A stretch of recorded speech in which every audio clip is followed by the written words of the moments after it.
$3.1 trillion. That's how much money we lost to financial crimes in just 2023 alone. Every aspect of society can be impacted by financial fraud. So that got me thinking, how did fraud and financial crimes look all the way back in medieval ages? Financial fraud and crimes are way older than you think. Believe it or not, the first documented financial scam was recorded even before the first regulated currency. Many common financial frauds that we see today have their origins in the medieval era. As a matter of fact, the biggest financial scam from the last 2 millennia also took place in the Middle Ages. Can you guess what that scam was? I'm going to talk about that at the end of the video, so stick around. But first, let's talk about why the Middle Ages was such a hotbed for financial fraud. Turns out this was one of the results from the Black Death in Europe. Starting in the mid-14th century, the bubonic plague had swept across the continent, wiping out almost 50% of Europe's population. This put systems that were already in place into disarray, and this created chaos, and it quickly resulted in a very weakened economy. As a result, it created an environment where dishonest folks could thrive and take advantage, and the result, the continent was soon filled with a number of financial frauds and swindling scammers. In this wave of increasing crime rates and scams of new kinds emerging all across Europe, some fraudsters in Spain came up with a confidence trick model that was so effective that it's used till today. Imagine Europe a few centuries ago. The continent is interconnected through trade, with merchants constantly seeking new opportunities for profit, and it was these hungry profit merchants that ended up becoming the ideal prey for the Spanish prisoner scam. Let me explain how it works. Some confidence men, or cons, typically from Spain, would draft elaborate letters to wealthy merchants across Europe, particularly in Britain. This actually reminds me of online romance scams that you sometimes see today. The letters contained compelling stories of a supposed British nobleman who was imprisoned in Spain on false charges. The scammer would pretend to be an intermediary, requesting a modest sum of money that obviously would be used to secure the nobleman's release. In return, this grateful nobleman promises to share a vast treasure with the person who was helping him out. Of course, once the money was sent, the imprisoned noble would vanish, and the merchant who was targeted to pay that small amount of money, he would be left empty-handed.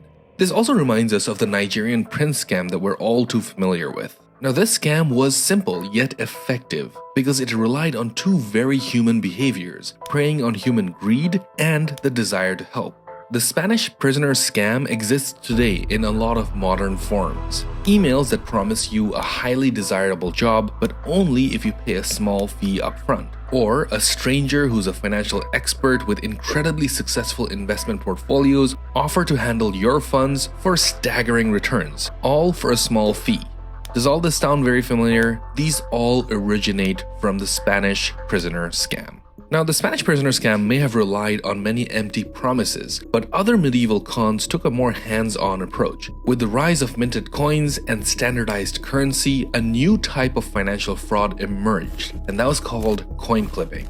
You see, around that time, coins were made of actual gold and silver. Unlike modern currency, their value was not based on some image stamped on them, but the weight of the actual metal that was used in the coins. And this provided a golden opportunity for criminals to clip gold from the edges of these coins. The process was deceptively straightforward. They would take a regular coin and shave off tiny bits of metal from the edges using a very sharp tool. Over time, they would collect enough of these clippings that could be melted down and forge new coins. Meanwhile, those clipped coins would still look legit because they would take only very small edges from those coins, and these damaged coins would still circulate at their full face value.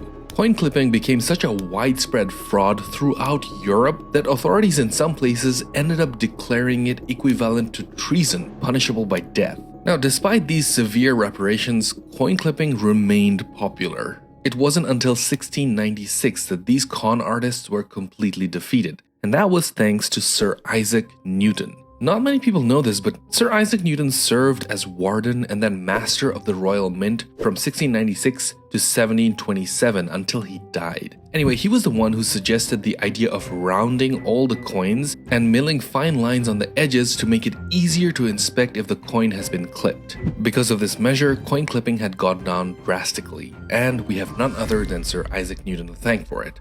Okay, next we have antiquities. These were high in demand during medieval times, as they are now. Artifacts from ancient Roman and Greek civilizations were highly sought after, not just by wealthy individuals, but also by institutions. Owning these items was a symbol of status and wealth, and those with capital were willing to pay so much more for these antiquities than any contemporary art. The problem is that not that everything glitters is gold, or in this case, marble. You see, the high demand and higher prices for these antiquities tempted a large number of very skilled artists and sculptors to create forgeries of these ancient artifacts. The truth is that counterfeiting antiquities from the classical period was such a booming business at the time that the period between 1000 and 1150 is often regarded as the golden age of medieval forgery.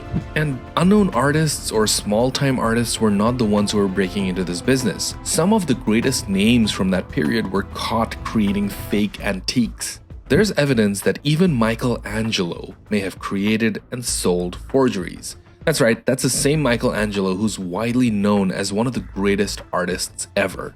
In 1496, the Italian sculptor carved a sculpture called the Sleeping Cupid, and then he aged it artificially to make it look like an artifact from antiquity. This fake antique was then sold to an Italian cardinal. Inside the Pio Clementino Museum, there's another artwork called Laocoon and His Sons. Experts say that this sculpture is also not a 2,000-year-old Greek masterpiece, but it could have been forged by the great Michelangelo. Okay, now let's talk about one of the most threatening forms of financial fraud in the medieval ages, and that was counterfeiting documents. You see, literacy was a rare privilege back then. Only a handful of people knew how to read and write, and those with a dishonest intent amongst these few had an unparalleled power that could be used to deceive not only peasants and merchants, but the crown itself.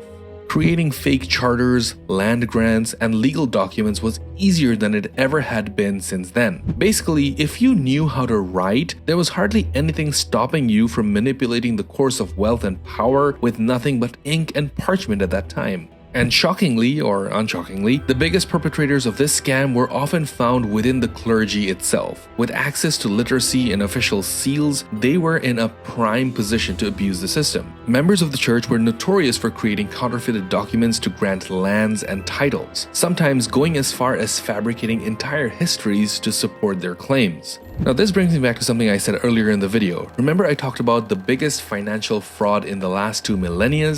Well, that came as a result of faking a document in the Catholic Church. And this was the Constitutum Constantini, or in English, the Donation of Constantine. Now this was a fake document, and it affected the course of Europe during the Middle Ages than any other piece of text. The treatise was supposed to be written in 476. It announced the transfer of authority over Rome and some western parts of the Roman Empire to the Pope. Allegedly, this was a gesture of gratitude by the Roman Empire Constantine after Pope Sylvester I miraculously cured him of leprosy. The document also claimed that the land that the Vatican is currently on was donated to the church, and on top of that, several clauses that exempt the clergy from paying taxes was also there, and the absolute authority to judge and punish was given to the church. This was a huge game changer in Europe. But the document that all of this was based on was proven to be fake in 1440 by Lorenzo Valla after centuries of abuse of power by the church throughout the medieval ages. While the methods may have changed from quill pins to complex Ponzi schemes that rely on technology, the intent behind financial scams remained remarkably similar. Just a brief investigation of the history of money and financial systems is enough to show us that scams and frauds have always been part of our society.